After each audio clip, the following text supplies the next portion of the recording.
आज विनोद अर्पिताला प्रपोज करणार होता. त्याने तिला प्रपोज करण्याची सर्व तयारी करून ठेवली होती व इकडे नैतिकलाही त्याच्या चुकीचा पश्चाताप झाला होता व तोही अर्पिताच्या प्रेमात पडला होता. पार्टी सुरू असताना विनोद अर्पिताला टेरेसवर बोलावून घेतो. त्यांना सोबत जाताना नैतिकने बघितले होते व तोही त्यांच्या मागे मागे गेला. विनोद सोबत टेरेसवर गेल्यावर अर्पिता तेथील नजारा पाहून शॉक झाली. कारण संपूर्ण टेरेस सजवलेला होता व त्यावर रंगीबिरंगी लाईट्स लावलेले होते. रात्रीच्या शांततेत तो नजारा खूपच सुंदर दिसत होता. अर्पिताने गोल राऊंड मारून सगळीकडे नजर फिरवली व मागे वळून विनोदकडे पाहिले तर तो हातात गुलाब घेऊन गुडघ्यावर बसला होता व त्याच्यावर रिंग. अर्पिताला कल्पना आली होती पुढे काय घडणार आहे ते. तुला समजलेच असेल काय चाललंय हे, पण हे खरंच आहे. मुलींपासून लांब राहणारं हे हृदय कधी तुझ्या प्रेमात पडलं कळलंच नाही.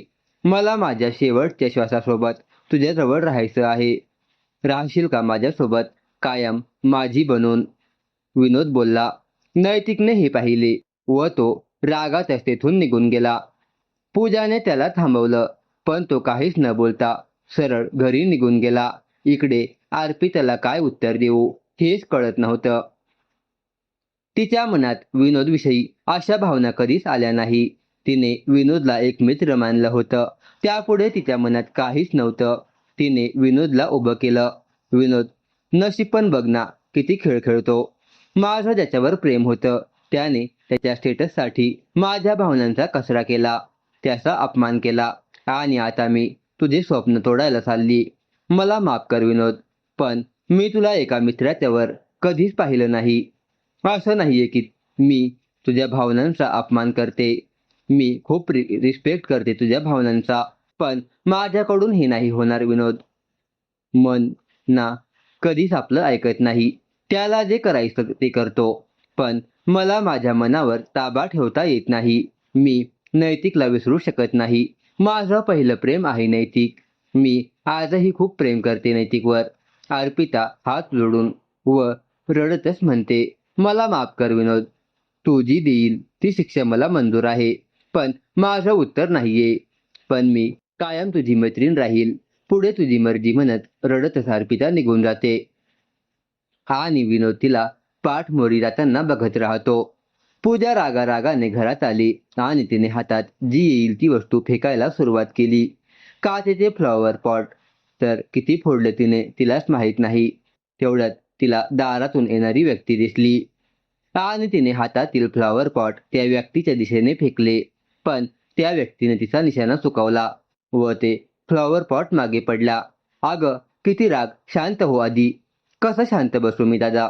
तू सांग ना. मी आहे ना की. मी करेन सगळं ठीक. तू त्या चष्मीस अर्पिताला नाही पटवू शकला. तू करशील सगळं ठीक. पूजा जरा रागातच बोलली. मी माझ्या तऱ्हेने प्रयत्न केले, पण ती नाही बोलली तर मी काय करू? पण नैतिक तुझाच आहे आणि तुझाच राहील. किती प्लॅनिंग केली त्याला मिळवण्यासाठी, पण ती अर्पिता आमच्या दोघांच्या मध्ये आली. बरं, तू नैतिकला कधी भेटलीस नाही, मग तुला नैतिक कुठे भेटला आणि कधी प्रेम झालं तुला त्याच्यासोबत? मी फेसबुकला मित्रांशी बोलून असेच ॲड फ्रेंड बघत असताना नैतिकचा प्रोफाईल दिसला आणि मी बघतच राहिली. बघता क्षणी मी प्रेमात पडले त्याच्या. त्याचे ते घारे निळदार डोळे मला ओढत आहे त्याच्याकडे. जर तो मला नाही भेटला तर जीव देईन मी. आणि तो एकमेव असा या पूजाला मॅच होणारा आहे, तिच्या स्टेटसचा आहे. आणि जर एखादी गोष्ट पूजाला आवडली तर ती तिचीच होते. आणि म्हणून तू माझा फायदा घेतला. कारण कोणालाच माहित नाही विनोद पूजाचा मामे भाऊ आहे म्हणून. विनोद, हो. मी पहिल्यांदा कॉलेजला गेले तेव्हा नैतिकने मला खाली पडता पडता वाचवले होते. त्यावेळेस मी त्याच्याकडे पाहिले तर तो मलाच बघत होता. नंतर काय झालं माहित नाही. त्याने माझ्या मागे उभी असलेल्या अर्पिताला पाहिलं आणि लगेच मला सोडलं. तेव्हाच मला समजलं की यांचं काहीतरी चालू आहे. नंतर मी थोडी माहिती गोळा केली. तेव्हा कळले की नैतिकने अर्पिताला तिच्या स्टेटससाठी सोडले. शिवाय त्याला माझ्यासारखी मुलगी हवी होती. पण तरी मला असं जाणवलं की अर्पिता व नैतिक जरी वेगळी झाले तरी त्याच्या डोळ्यात एकमेकांविषयी काळजीची भावना दिसते, एक ओढ दिसते. म्हणून तुला बोलावलं मी. पण काहीच उपयोग झाला नाही. आता मलाच काही करावं लागेल.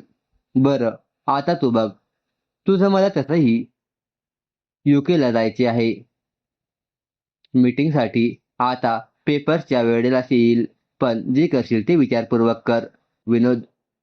हो, चालेल. काळजी घे. बाय. बाय म्हणून विनोद निघून गेला. तर पूजा परत नैतिकचा विचार करत बसली. इकडे नैतिकने घरी येऊन स्वतःला रूममध्ये बंद करून घेतले व बाथरूममध्ये जाऊन शॉवर चालू करून त्याखाली उभा राहिला व डोळ्यातील पाणी त्या शॉवरच्या पाणीसोबत कधी मिसळायला लागले ते सुद्धा त्याला कळले नाही. कितीतरी वेळ तो तसाच शॉवर खाली उभा होता. नंतर मग बाहेर येऊन बेडवर पडल्या पडल्या स्वतःला दोष देऊ लागला. काय झालं यार? हे ती फक्त माझ्या सीटची नाहीये म्हणून अर्पिताला गमावलं. पण खरं तर मला अर्पितासारखी जीवन पार्टनर कधीच भेटणार नाही. पण माझ्या एका चुकीमुळे मी अर्पिताला गमवून बसलो. मी नाही राहू शकत अर्पिता तुझ्याशिवाय.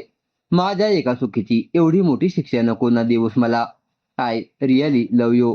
नाही, मला असे हाल हारून बसून चालणार नाहीये. मला उद्याच अर्पिताशी बोलावं लागेल. हो, उद्याच बोलेल अर्पिताशी. तर तिकडे अर्पिताही आज काय काय झालं? विनोद असा कसा विचार करू शकतो? असेच विचार करत झोपी गेली. दुसऱ्या दिवशी नैतिक लवकरच कॉलेजला आला. त्याला बघताच पूजाने त्याला मिठी मारली व तेवढ्यात अर्पिता व रेखाही आल्या. पूजाने मुद्दाम अर्पिताला येताना पाहून नैतिकला मिठी मारली. अर्पिताने त्याच्याकडे पाहिले व तशीच निघून गेली. पण रेखाने रागातच एक लूक नैतिकला दिला व पूजाच्या मागे निघून गेली. नैतिकला समजलं अर्पिताला वाईट वाटले. याचा अर्थ असा की आजही तिच्या मनात माझ्याविषयी फिलिंग आहेत. म्हणून त्याने पूजाची मिठी सोडवली व लगेच अर्पिताच्या मागे गेला. काय ग रेखा? विनोद दिसत नाहीये, कुठे गेला? तुला काय करायचं तो कुठेही जावो. रेखा जरा चिडूनच बोलली. रेखा, तू तरी नको ना रागावू तशी. रागावू नको तर काय करू? विनोद, ज्याला तुझ्या फिलिंग्सची कदर आहे तू त्यालाच नाही बोलली का? तर नैतिकसाठी. तू अजूनही नाही विसरली ना नैतिकला? तसं नाहीये रेखा. हो, माझ्या मनातील नैतिकची जागा कोणीच घेऊ शकत नाही. पण विनोदला नाही बोलण्याचं कारण नैतिक नाहीये. रेखा, मला वेळ हवा आहे थोडा.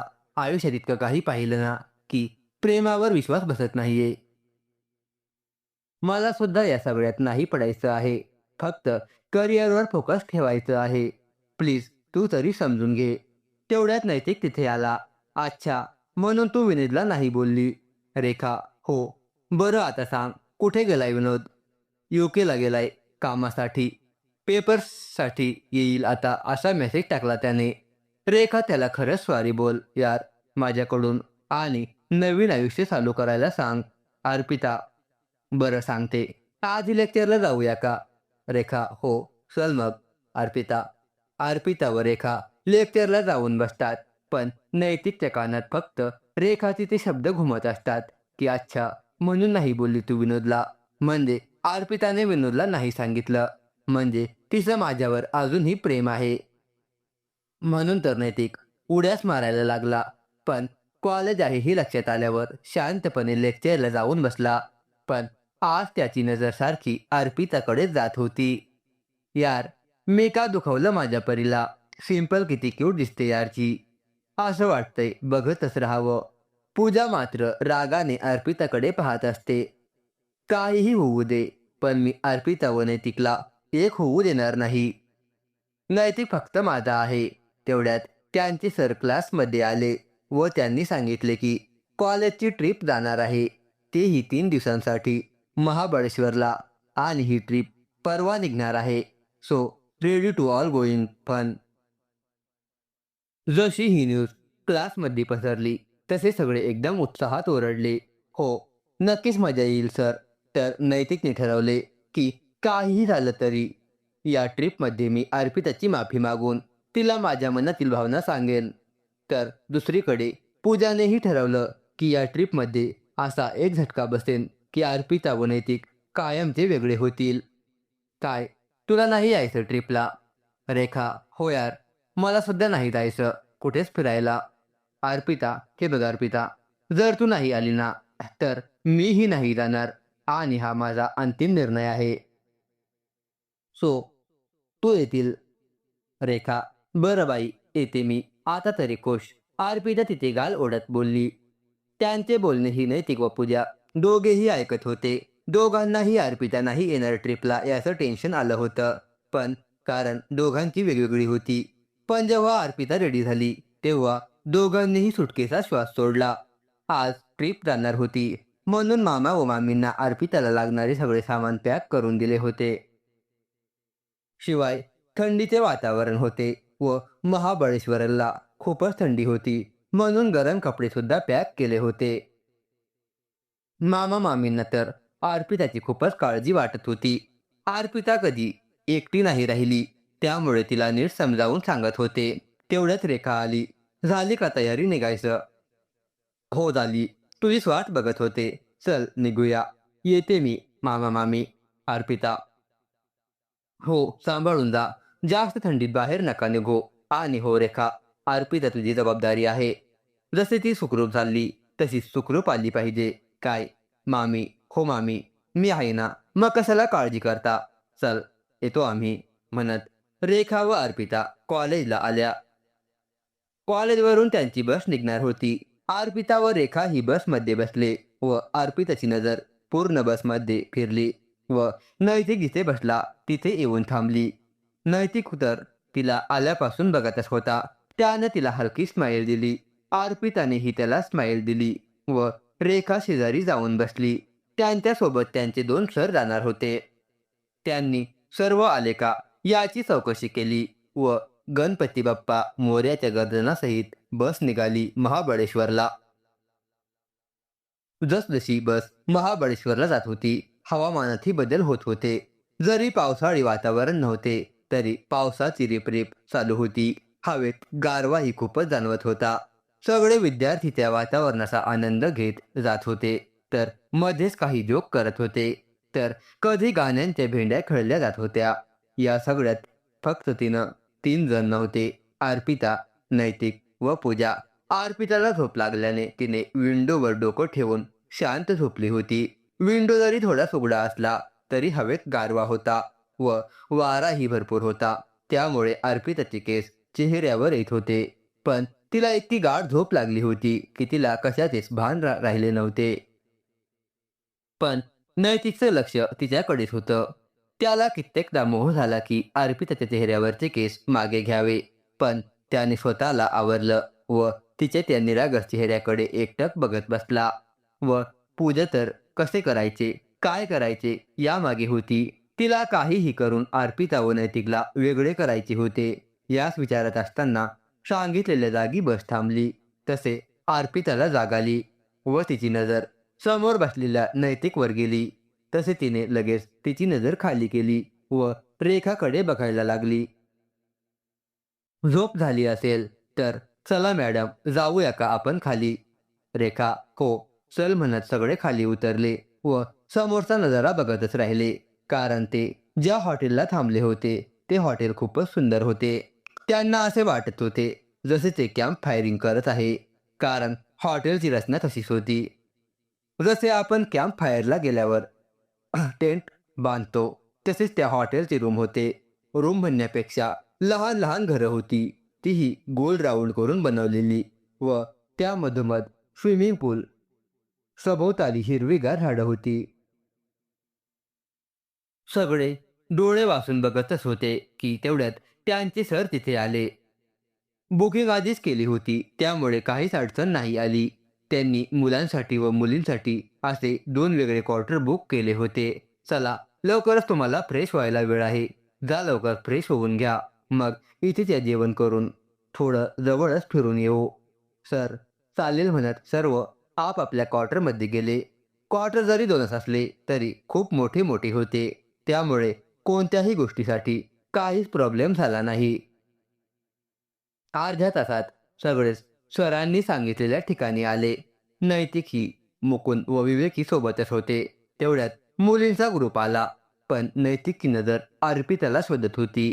कारण ती व रेखा सगळ्यात शेवट होत्या. आपल्याच गप्पांच्या नादात येत होत्या. मुकुंद व विवेक तर नैतिककडेच बघत होते. त्यांना कळत नव्हतं की पूजा तर कधीच त्यांच्याजवळ आली तरी नैतिक कोणाला बघतोय.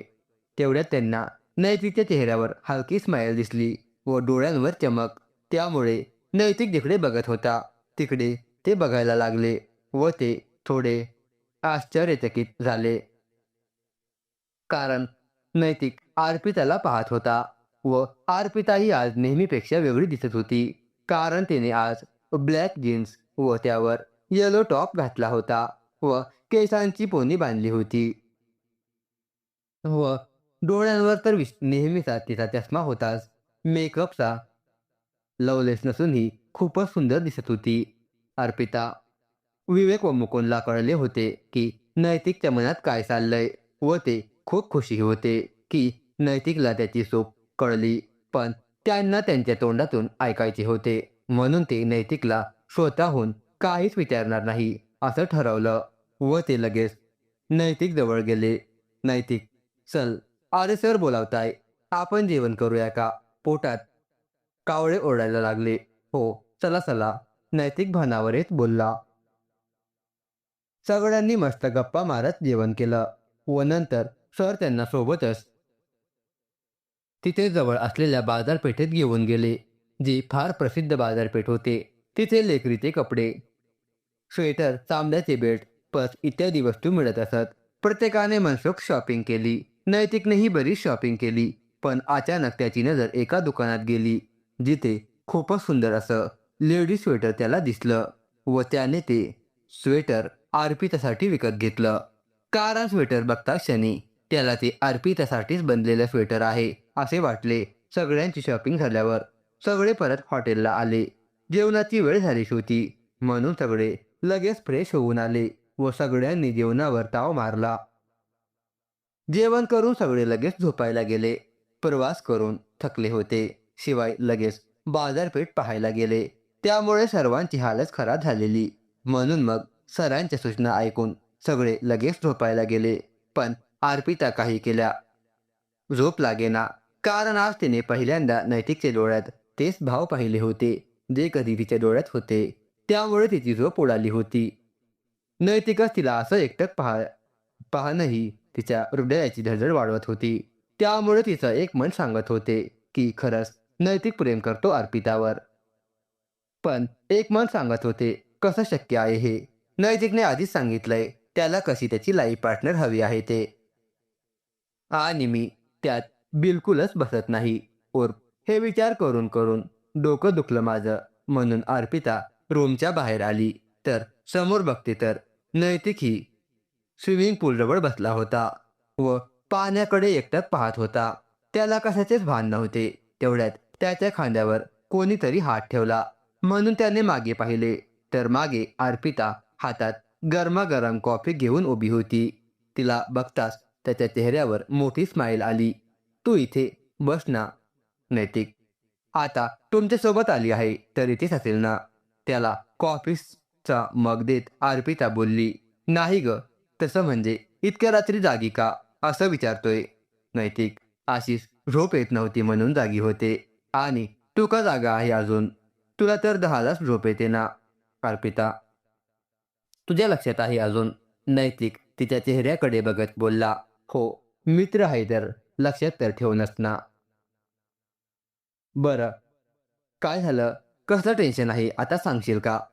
अर्पिता, काही नाही ग, मनात खूपच मळ जमा झाला होता, तो बाहेर काढत होतो. बरं मला सांग ना, प्रेम काय आहे? नैतिक, हे काय? नैतिक मध्येच अर्पिता चेहऱ्यावर आड्या आणत बोलली. प्लीज सांग ना. नैतिक तिला विनवण्या करू लागला. बरं सांगते म्हणत अर्पिता ही पाण्याकडे एकटक बघत बोलायला लागली. प्रेम ही जगातील सर्वात सुंदर भावना आहे. प्रेम फक्त प्रेयसीचं प्रियकरावर असतं असं नाहीच आहे. एका आईचं तिच्या मुलावर, तिच्या कुटुंबावर, प्रत्येक व्यक्तीवर प्रेमच तर असतं. शिवाय घरातील प्रत्येक वस्तूंना आपण जीवापाड जपतो कारण आपण त्यांच्यावर प्रेम करतो. प्रेम कधी पहिल्या नजरेत होतं तर कधी आयुष्य निघून जातं, तर तरी कळत नाही की आपण कोणावर प्रेम करतो. प्रियसी व प्रियकरांना जेव्हा समजत नाही आपण खरंच समोरच्या व्यक्तीवर प्रेम करतो, तेव्हा डोळे बंद करायचे व एक दीर्घ श्वास घ्यायचा व बघायचं मनात. नजरेसमोर कोणाचा चेहरा दिसतो त्याच व्यक्तीवर आपण जीवापाड प्रेम करतो. अर्पिता बोलली. पण का? विचारते तू. अर्पिता. असंच. बरं, उद्या सकाळी येशील का माझ्यासोबत? नैतिक. अरे असे कसे येऊ? आज कुठे जायचे आहे? सरांचं काय? अर्पिता. तू नको टेन्शन घेऊस. फक्त सकाळी 6ला रेडी राहा. मी तयार राहतो व 8पर्यंत परत येऊ. सगळे उठण्याच्या आधी. जवळच तर जायचं आहे. प्लीज नैतिक, थोडा विचार करत. अर्पिता हो बोलली. Thank you Arpita. बरं चल, आता झोपायला जाऊया. नाही तर परत प्रॉब्लेम होतील. नैतिक. हो. चल बाय. Good night. अर्पिता. हो बाय. Good night. सकाळीच अर्पिता अगदी 6ला हॉटेलच्या बाहेर आली आणि समोर पाहिलं तर नैतिक आधीच तयार होऊन तिची वाट पाहत होता. चक्क आज लवकर जाग आली साहेबांना. काही विशेष? अर्पिता. म्हणायला गेलं तर हो, खूपच खास आहे. नैतिक. बरं चल, कुठे जायचे आहे?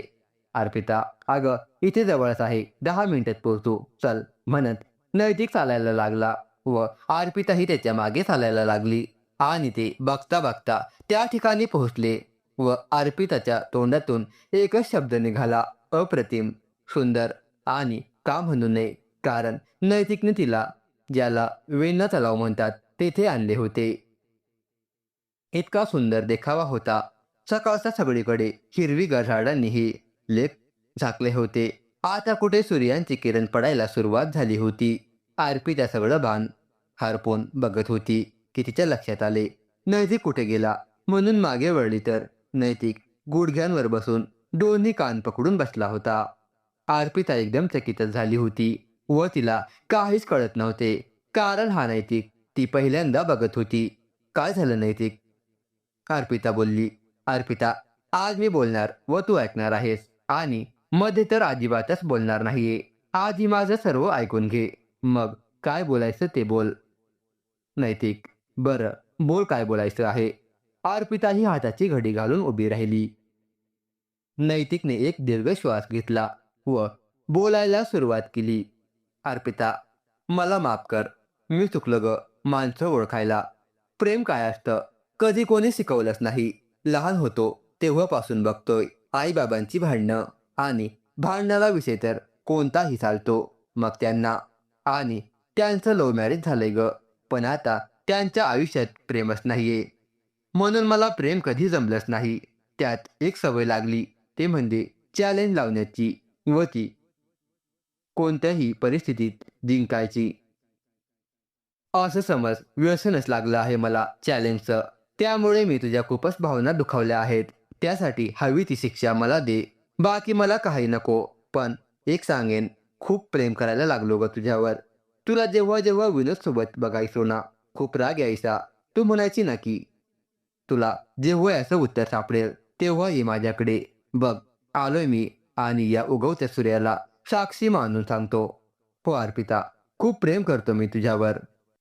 अर्पिता नैतिकचं बोलणं ऐकून थोडी शॉक होते. तिला मनातून खूपच आनंद झालेला असतो की नैतिकने त्याचे प्रेम व्यक्त केलं. तिला तिच्या अण्णांचे शब्द आठवतात. जर त्याचं प्रेम खरं असेल तर तो स्वतःहून चालत येईल, आणि जर नाही आला तर ते तुझं कधीच नव्हतं. तिच्या डोळ्यातून पाणी गळायला लागतात. पण ती मनातच म्हणते, इतक्यात नाही नैतिक, खूप रडवलंस तू मला. आता माझी वेळ. थोडं तूही तडप. आणि अर्पिता जरा हाटक्या प्रकारे तुला उत्तर देईल असं म्हणत गालातच हसते. नैतिक. जाऊया का आपण? खूप उशीर झालाय. अर्पिता. हो चल. म्हणत नैतिक तोंड बारीक करत चालू लागतो. त्याला खूप वाईट वाटतं. त्याला असे वाटायला लागले की अर्पिताने आपल्याला माफ नाही केले. तिचं नाही आपल्यावर प्रेम. तर तिकडे अर्पिताला नैतिकचा चेहरा पाहून खूपच हसायला येत होते. पण ती कशी तरी स्वतःला सावरत होती. कारण तिच्यासाठी पण कठीणच होतं नैतिकपासून लांब राहणं. पण काय करणार, तिला नैतिकची मजाच घ्यायची होती. असाच विचार करत ते त्यांच्या हॉटेलमध्ये पोहोचतात. सगळेजण आलेले असतात. सगळे नाश्ता वगैरे करतात व पुढील प्रवासासाठी बसमध्ये जाऊन बसतात. आज सगळे विल्सन पॉइंटला जाणार होते. हे महाबळेश्वर शेंडोला टेकडीवरील सर्वात उंच पॉइंट आहे. बस जशी जशी पुढे जात होती तसतसे सगळे उत्साहात दिसत होते. टेकडीवरील घाटांवरून सगळीकडे हिरवाई, त्यावर पावसाची रिपरिप, पक्ष्यांचा किलबिलाट खूपच मनमोहक वाटत होतं. तर आपले रोमिओ आणि ज्युलियट म्हणजेच अर्पिता व नैतिक एकमेकांना चोरून चोरून बघत होते. अर्पिताला तर नैतिकचं पडलेलं तोंड पाहून खूपच हसायला येत होतं. पण तिने मनात ठरवलं होतं की जसे नैतिकने उगवत्या सूर्याला साक्षी मानून त्याचं प्रेम व्यक्त केलं आहे हे सांगितलं, तसंच मीही सूर्यास्ताच्या वेळी तिचं प्रेम व्यक्त करणार होती. बघता बघता सर्व वेसन पॉइंटला पोहोचले. सगळीकडे हिरवाई होती आणि सर्वात उंच अशा असलेल्या टेकडीवर हे पॉइंट होते. त्यामुळे तिथून महाबळेश्वरचा नजारा खूपच सुंदर दिसत होता. सगळीकडे धुके होती. असे वाटत होते की जसं आपण डोंगरावर पोहोचलो आहोत. सगळेजण फोटो सेशन करू लागले. पण अर्पिता तर नैतिकलाच बघत होती. तिला नैतिक इतका शांत शांत बघून वाईट वाटत होतं. म्हणून तिने त्याला मेसेज केला, 1 तासात टेकडीच्या वरच्या भागात भेट. अर्पिता, ओके. नैतिक. अर्पिताला वाटले, चला आता तरी नैतिक हॅप्पी राहीन व सहलीचा आनंद घेईन. तीही मग रेखासोबत फोटो सेशन करू लागली. सगळेजण तिथल्या वातावरणाचा आनंद घेत होते. त्यांचे शरीर त्यात सामील झाले होते. मनसोक्त फोटो सेशन करून झाल्यावर सगळे थोडा वेळ शांत बसले. अर्पिताने रेखाला काहीतरी कारण सांगून निघून गेली व जिथे तिने नैतिकला बोलावले होते तिथे येऊन थांबली व त्या टेकडीवरून खाली पाहू लागली. तिच्या मनात चलबिचल चालू होती. कसं उत्तर देऊ मी नैतिकला? तो कसा रिॲक्ट करेल? त्या महाबळेश्वरचा सुंदर नजारा डोळ्यात साठवत उभी होती. ती फक्त आणि फक्त नैतिकचा विचार करत होती. तिचं पुढे लक्षच नाही गेलं की पुढे खाई आहे. ती तिच्याच विचारात होती की तिचा पाय घसरला व ती टेकडीवरून खाली पडली. पूर्ण टेकडीवर फक्त आणि फक्त अर्पिताचाच आवाज घुमत होता. अर्पिताचा आवाज ऐकून सगळेजण आवाजाच्या दिशेने पळाले. तर नैतिक ही अर्पिताचा आवाज ऐकून लगेच पळत गेला. पण सर्व तिथे पोहोचेपर्यंत अर्पिता त्या टेकडीवरून खाली पडली होती. रेखा व नैतिक होते त्या जागेस खाली पडले. दोघांनाही कळत नव्हतं काय झालं. सगळेच खूप घाबरले होते. रेखाची तर रडून रडून हालत खराब झाली होती. तिच्या डोळ्यासमोर फक्त तिच्या जिवलग मैत्रीचा चेहरा येत होता व ती स्वतःला दोष देत होती. मामा मामींनी इतक्या विश्वासाने तिला आपल्याबरोबर पाठवले होते. काय उत्तर देणार त्यांना? कोणाला काहीच कळत नव्हते. सरांनी लगेच पोलिसांना फोन केले. तेही लगेच घटनास्थळी पोहोचले. त्यातील बरेच जणांचं म्हणणं होतं की इतक्यावरून पडून अर्पिताचं वाचणं शक्यच नाही. जवळजवळ 2 दिवस अर्पिताची शोध मोहीम सुरू होती. पण कोणाला काही सापडत नव्हते. शेवटी तिच्या ओळखीच्या काही गोष्ट पोलिसांना सापडल्या व सगळ्यांनी ते तिच्याच आहेत हे सांगितलं. शेवटी सरांनी अर्पिताच्या घरी सांगितले. मामा मामींवर तर दुःखाचा डोंगरच पडला असे त्यांना वाटत होते. तर अण्णांना कसं सांगायचे याचंही टेन्शन होते ते. कारण अण्णांना हे सगळं सहन होणार नाही. त्यामुळे ते बरेच घाबरले होते. पण सांगणंही गरजेचं होतं. जसे त्यांनी अण्णांना सांगितले तसे अण्णा लगेच नाशिकला आले. सगळ्यांवर जणू डोंगरच कोसळलं होतं. कोणालाही वाटत नव्हतं त्याची सर्वांची लाडकी अर्पिता सगळ्यांना सोडून गेली. आता जवळजवळ 3 महिने झाले होते अर्पिताला जाऊन. पण तिचं शरीर अजून भेटत नव्हतं. आता पोलिसांनी सुद्धा अर्पिता शोध मोहीम थांबवली होती. अण्णांनी तर जेवणच सोडलं होतं. पण मामा मामींनी त्यांना आपल्याजवळ ठेवून घेतलं होतं व ते त्यांना धीर देत होते. पण आता सगळ्यांना कळून चुकलं होतं की अर्पिता आता परत नाही येणार. ती गेली आपल्याला सोडून कायमची. तर इकडे नैतिकने स्वतःला रूममध्ये बंद करून ठेवले होते. त्याचं मन मानायला तयार नव्हतं. तिच्याची अर्पिता त्याला सोडून गेली. त्यांच्या डोळ्यांसमोर अर्पिताचा चेहरा येत होता. ती घाबरलेली अर्पिता, तिच्या चष्म्यातून दिसणारे डोळे, तिचं ते बेधुंदपणे नाचणं, त्याला सगळे क्षण डोळ्यासमोरून जात होते. पण त्याचं मन म्हणत होतं, अर्पिता परत येईन. अरे यार, कितीदा सांगितलं की बॉस येताना गोंधळ घालू नका. बॉसचा राग माहिती ना कसा आहे. मग चला पटकन कामाला लागा. अलका, अगं हे करतील सगळं नीट, कशाला काळजी करते? मुकुंद, का करू नये? मुकुंद, तुला तर चांगलंच माहिती नैतिक किती बदलला आहे ते. अर्पिता गेल्यापासून किती बदलला तो. अलका, तू नाही ओळखत तेवढं ओळखते मी त्याला. त्याने स्वतःला बंद करून ठेवलंय. ज्या नैतिकला मी ओळखत होतो तो हा नाहीये. मुकुंद तोंड पाडून बोलला. बरं, आपण नैतिकबद्दल नंतर बोलूया. आधी इंटरव्ह्यूची तयारी करूया. अलका, हो चल, नाहीतर आल्यावर राग काढेल आपल्यावर. तसे अलका व मुकुंद लगेच इंटरव्ह्यूच्या तयारीला लागतात. काका, जरा फास्ट गाडी चालवा, खूप उशीर झाला आहे. नैतिक फाईल बघतच म्हणाला. हो सर, फक्त 15 मिनिट. काका, कार थोडी पुढे गेली नाही की काकांनी जोराचा ब्रेक मारला. तसं नैतिकच्या हातातील फाईल खाली पडली. काय हे काका, सांभाळून चालवा ना गाडी थोडी. नैतिक रागातच बोलला. हो बाबा, ती मुलगी मध्ये आली म्हणून ब्रेक मारावा लागला अचानक. काका घाबरतच बोलले. तेवढ्यात नैतिकच्या कारच्या खिडकीवर एक मुलगी आली व रागातच तिने खिडकीच्या काचेवर नॉक करून खिडकीवरील काच खाली करायला सांगितलं. तसे नैतिकने खिडकी खाली केली व 1 सेकंद बघतच राहिला, कारण ती मुलगी अर्पितासारखी दिसत होती. फक्त डोळ्यांना चष्मा नव्हता व थोडाफार मेकअप होता. हो, हॅलो मिस्टर. गाडी चालवता येत नाही तर का चालवता? आधी गाडी कशी चालवायची ते शिका.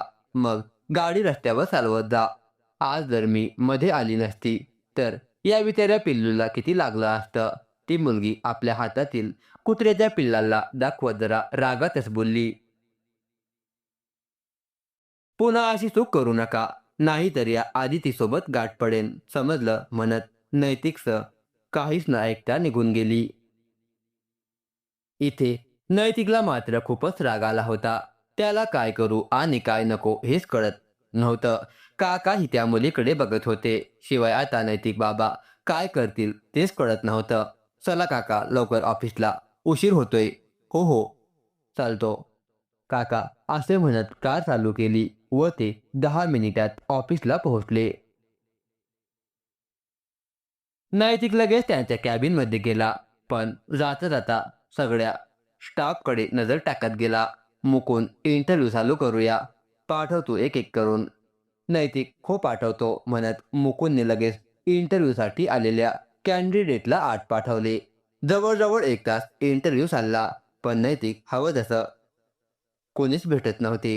तेवढ्यात त्याच्या कानात बाहेरच्या गोंधळाचा आवाज आला.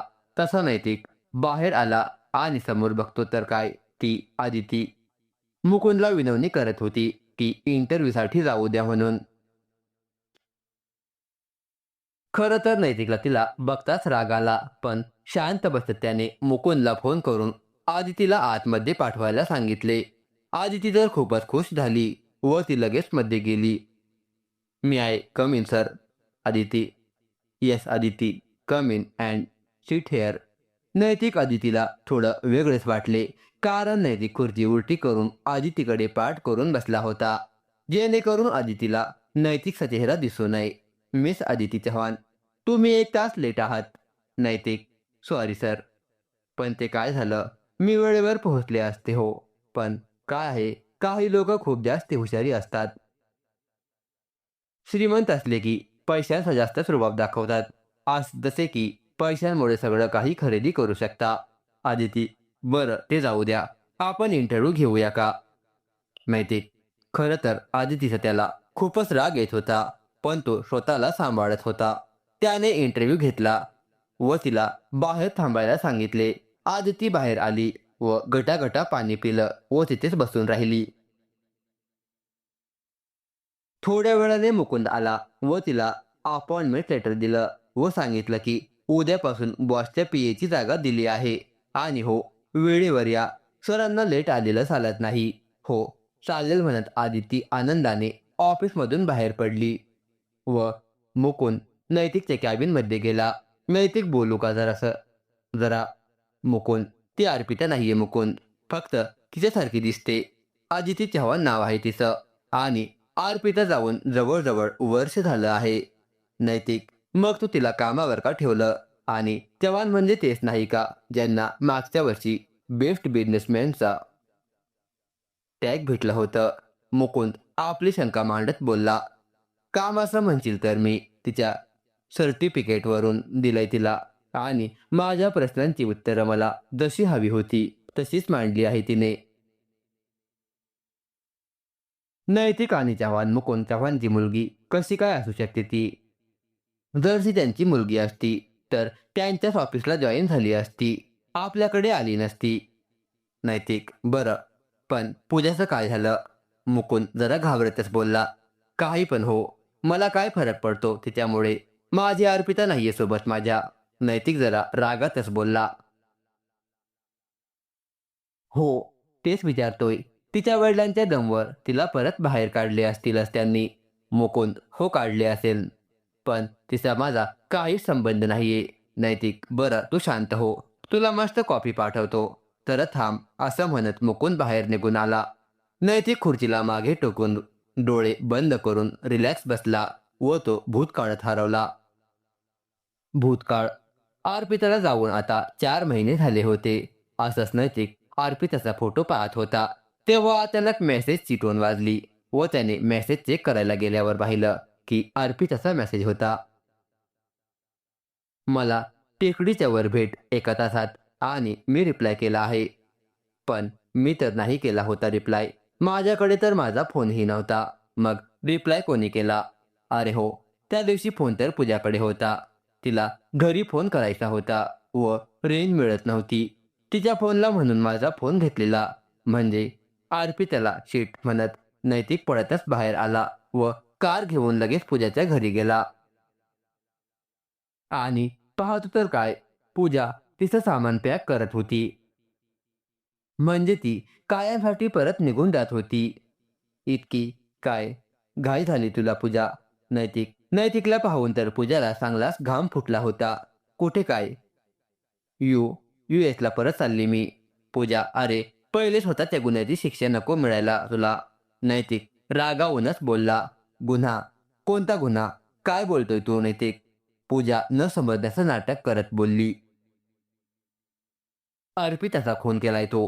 तूच तिला टेकडीवरून ढकललं, बरोबर ना? नैतिक खूपच रागात बोलत होता. काहीही काय बोलतो? आणि मी असं का करेन? पूजा आता चांगलीच घाबरली होती. हो, तूच मारलंस माझ्या अर्पिताला.